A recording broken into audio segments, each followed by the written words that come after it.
day like when you're raising your puppies?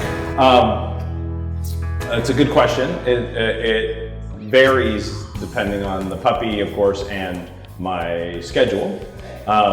Because I do this all the time, the puppy tends to come with me where I go. So puppies initially are generally created in our bedroom with us, but that's somewhat dependent on the dog as well. So if I have a puppy that is struggling with settling in the crate and stuff like that overnight, I like to keep them close because I get up in the night. I set out an alarm and get up in the night, so I make it easy for me to get them in and out when I'm first doing my housebreaking and stuff like that. And also some of the ones that get agitated in their kennels, if I'm next to them, I can kind of calm them down without them take them out every time if they don't think they have to go to the bathroom.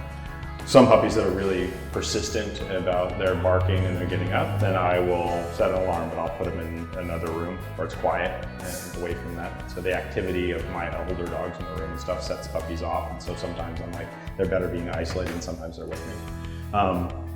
Get up in the morning, they go straight out to go to the bathroom, and I usually do a training session sometime in the morning early, because that tends to be when their energy's high. I'll frequently take that period of time to work on play stuff.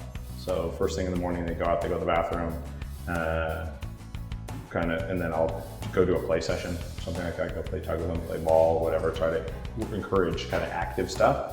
But it's not 100% of the time. And then I'll have a tendency to take them with me to work or wherever I'm going, and then they go out in lots of short sessions throughout the day.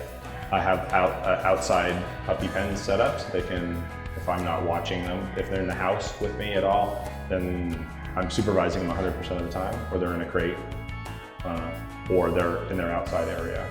And then if I'm going to be gone for more than 4 hours or so in the beginning, then they're either in the outside area or they come with me, so that I don't have to leave them there for longer than that when I start. So then you gradually build duration so they're sleeping through the night and all that kind of stuff.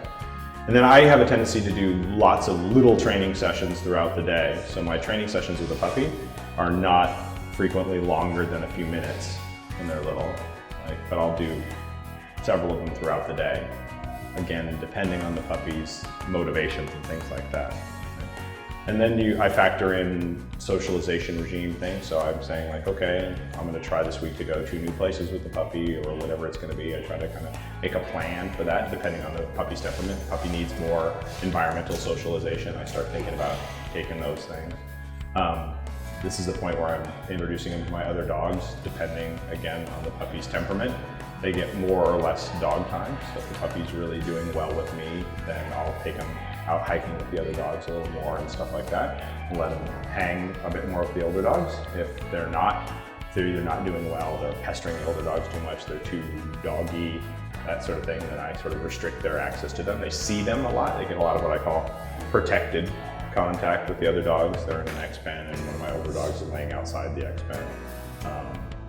We're walking them together and stuff like that on leashes, so they can't interact with each other, but they're around each other, so they get to kind of know each other and that kind of thing. And then it just builds from there. And then training for me is with a puppy is creating an attitude more than anything. So when I say train, I don't necessarily train like, oh, I'm gonna go work on sits with my puppy, or I'm gonna go work on foot targets with my puppy. It's more like I take my puppy out and just interact with it and take it places and show it stuff and teach it play skills, focus skills, engagement skills, that kind of stuff. Yeah. More. Yeah. Is it a bad thing? Because I just got her, so this dog, but leashing her to me if I'm doing things that I need to do. So it's good to teach dogs to relax in the house that way. It's not so good for your behavior training and work that way, because the dog's with you a lot without having to focus on you and do stuff. And so it tends to kind of dull them down to their interactions with you. So when you tether a dog, it's really good for getting a dog to chill out in the house, right? So if I have a really motivated dog and it's really too busy and I want them to learn to kind of relax around me in the house, then I may do a little bit of that, where I have them on a leash in the house kind of thing. I use X-Pens more for this a lot. But if you're having issues with the dog interacting with you, playing with you, training with you, focusing on you, that's not a good thing, right? Because then they get to hang out with you and kind of not pay attention to you. and they learn to basically be with you and just like, whatever, you're there all the time. Why would I interact? And I want them kind of pushing me to do stuff in the beginning, and then I can do that later. So I'm more concerned with kind of adding the house manners and all that stuff later, for my working puppies especially. I want them to be in the house. I want them to be familiar with the environment. I want them to be familiar with the other dogs, but they don't need to hang out and be like chill out pet dogs to begin with. I control all that very much. So they go outside, we do active stuff out there. When I wear them down, I bring them in when they're kind of on an energetic down cycle. I put them in their X-pen with a Kuranda bed in there. I give them a bone. My other dogs go lay on their beds. I sit on the couch, I read. So they're near me, they're in the house a little bit. They get the picture, but they can't get in any trouble, that kind of thing. And then I put them up someplace, and then next time I take them out, until I've kind of developed a little bit of a rapport with them, where I can call them to work, and they want to work with me, and they want to pay attention to me, and they want to play with me. I find that a lot of the house manner stuff goes better.